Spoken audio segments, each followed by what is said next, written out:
Hey guys, I'll be going over my top 5 underplayed cards from the Fallen Empires set in this video.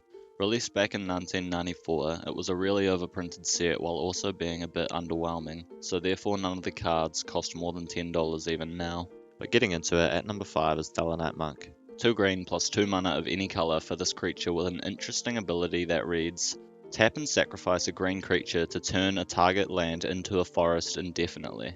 There's quite a lot of ways to change a land type, but almost all of them are prone to removal or only last until the end of the turn.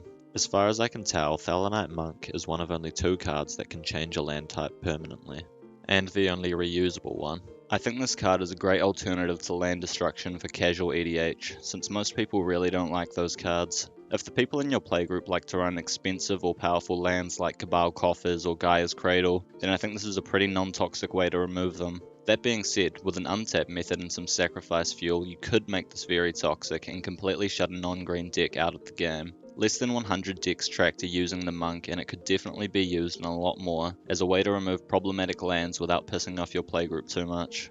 At number 4, I have Sea Singer. It's a blue merfolk creature with text that reads, when you control no islands, sacrifice Sea Singer. You may choose not to untap Sea Singer during your untap step, and you can tap her to gain control of target creature whose controller controls an island for as long as you control Sea Singer, and Sea Singer remains tapped. So the first part where you have to sacrifice it when you control no islands doesn't really matter since that's very situational. There's 4 other 3 CMC creatures with a similar ability to Sea Singer, and all of them with the exception of Old Man of the Sea are getting more play than Sea Singer, but that's probably because of his price.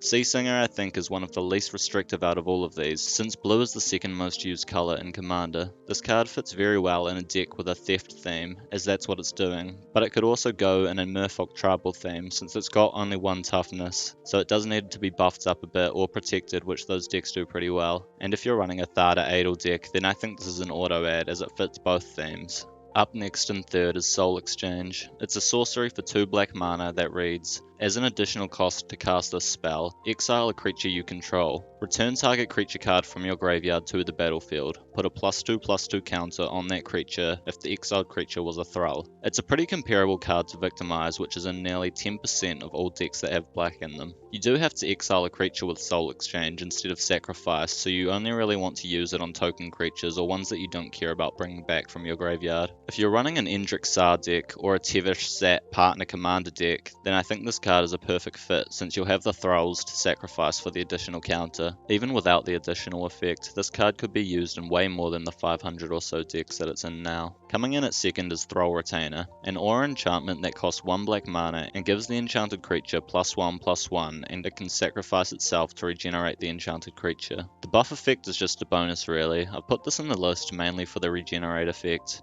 There's a few single-use protection cards similar to Thrall Retainer for 1 black mana, but at instant speed. These cards are great, but a lot of the time you end up leaving 1 mana up over and over when you could have cast something better on your turn if you didn't. Thrall Retainer makes it so that the creature you enchant will probably get targeted less, as people don't want to waste their spell, and probably usually only by exile removal, which is much less common than destroy effects. Regenerate is pretty underappreciated, and Thrall Retainer could go in almost every deck with access to black for commander protection.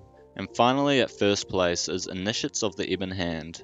Just like the last pick, it costs just 1 black mana to cast, but this is a 1/1 creature with a mana filtering effect where you can pay 1 mana of any colour to add a black mana to your mana pool, and if you've activated the effect 4 or more times in a single turn, then you must sacrifice the Initiates at the end of the turn. This card is nearly identical to Bog Initiate except with the additional restriction, and it costs 1 less mana, but it's better in my opinion since you can get it out on turn 1 easily. It's pretty unlikely you'll need to filter to black mana more than 3 times in a turn, and if you do you've probably got an infinite combo and can win on that turn anyway.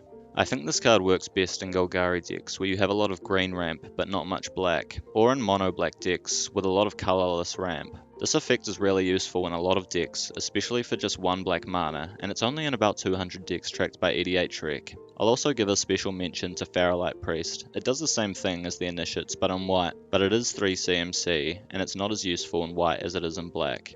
Anyway, that's my list finished. Drop a like and subscribe if you enjoyed the video.